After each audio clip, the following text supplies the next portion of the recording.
So, this lovely morning I have a choice. I can either go in that direction to a gigantic queue of people waiting to go to the fitness festival, or I can go this direction to a shorter queue to the Sci-Fi World exhibition. I wonder which one I'm gonna take.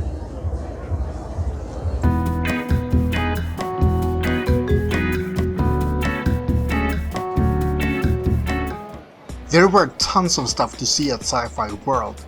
Let's have a quick look at some highlights first.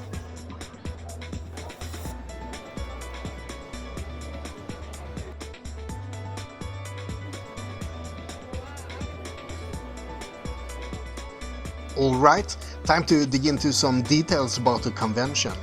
Let's start with cosplay. You found dressed up people all over the area. There was a lot of sci-fi, of course, but people dressed up as fantasy characters, comic book characters, horror characters, and just about everything you could think of. I'm sure there's a joke hiding in here somewhere, like Batman, Catwoman and the Joker walks into a bar. Nah, I can't think of anything. The quality of the costumes was really high, but maybe that's a general trend in this hobby. People invest a huge amount of time into the costumes, and I'm really envious of everyone's skill when it comes to making clothes and armor.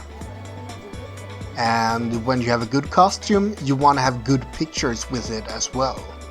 People spent a long time finding the perfect pose and preparing for the perfect picture. It's a bit funny to look at all the preparations, but the payoff is really great.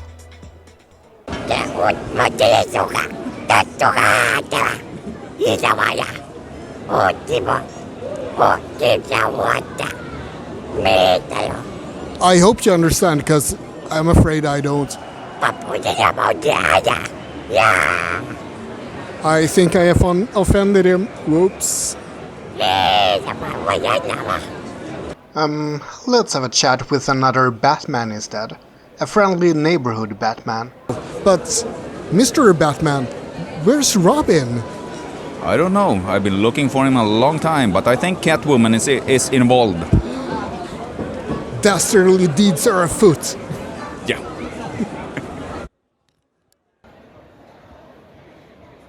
Okay, I'm just getting a tiny bit creeped out right now.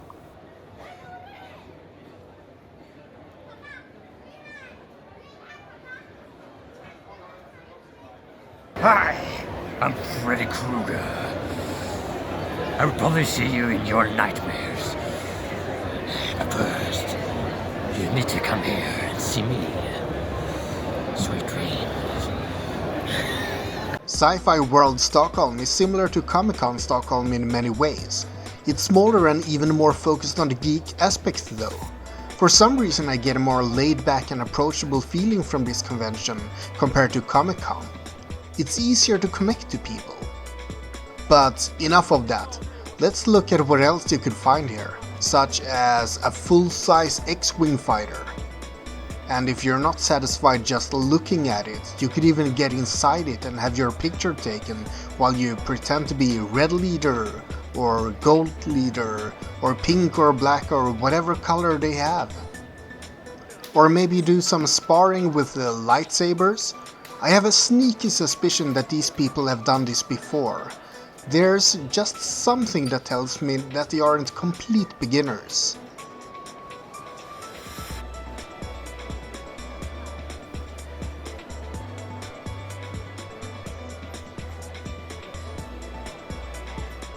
Or play some games on the smallest TV you have ever seen.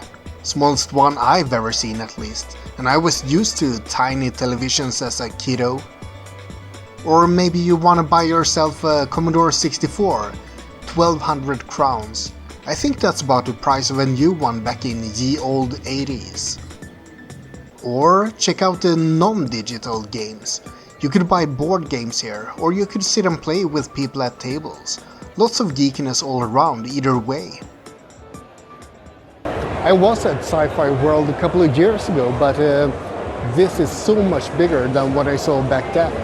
So there's been a geek explosion in Stockholm. I definitely don't mind, but it's a bit unexpected, I would say. So, what could be the driving force behind this geek explosion? What else if not money? There was tons of merchandise at the show, all kinds of stuff with a lesser or greater nerd culture connection. Sci-fi Lego, comics, steampunk accessories, jewelry, figurines, plushies, and on and on and on. There were some things that stood out though. Look at these 3D origami spaceships. I haven't seen these before, but I really love the idea. And what about this alien role-playing game? Color me intrigued. Or maybe I should get myself a huge AT-AT from Star Wars. Or some coins and dice to spice up my role-playing sessions. Or the most adorable face hugger ever. Imagine waking up with that on your face. Cozy. Oh, and look at this hat. It's completely adorable. It would never fit my head, but I love it. Or cute t-shirts. I'm a sucker for cute and weird t-shirts. Or, hide your sheep doormat? I'm not saying what I'm thinking of. Sci-Fi World is very focused on merchandise, but I don't really have a problem with that. I mean, who doesn't like geeky stuff? Such as swords, and more swords, and knives, and daggers, and more swords. Well, you get the picture. Back at Comic-Con I said that I would buy Sting when I had the opportunity, but he actually didn't have it here. I looked for it, I promise. So I'm still stingless. Sting deprived. No Sting for me. The figurines at display looked great, but I myself don't see the appeal of buying them. I wouldn't have space at home anyway. Maybe if I move into a mansion sometime and win the lottery, maybe then. But yeah, let's linger a bit on these anyway. There are some really interesting pieces to see.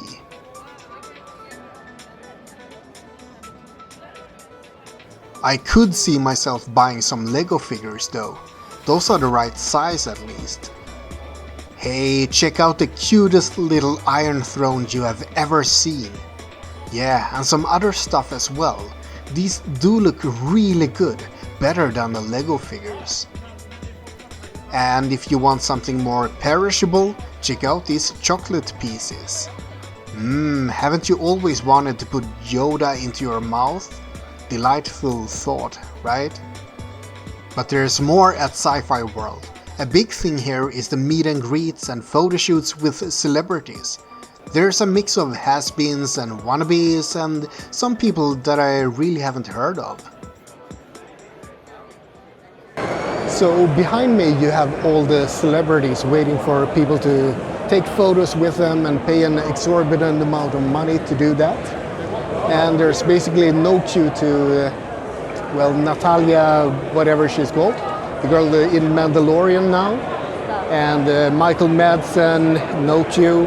But let's look over here. Oh, Robert Englund has a bloody gigantic queue. Well, what can you say? He probably likes what he does, and people like that he likes what he does. There's also a lot of cool artwork to explore. I'll just shut up for a little bit and let you enjoy these pieces.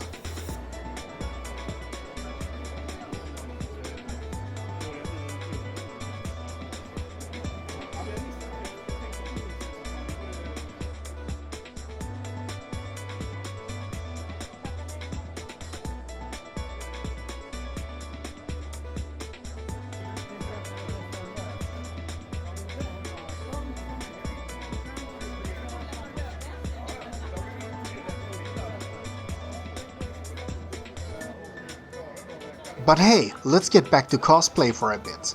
Have a look at this Star Wars parade. Bloody hell, some of these look so good. I'll continue to be silent for a bit so you don't get distracted.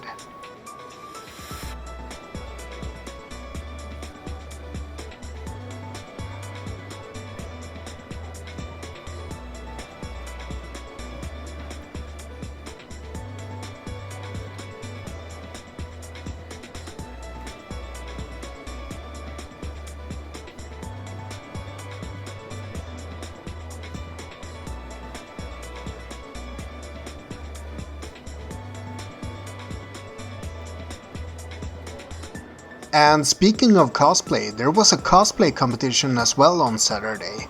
Let me show you some highlights of the contestants and the winners.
What do you think about these guys who build Star Wars robots?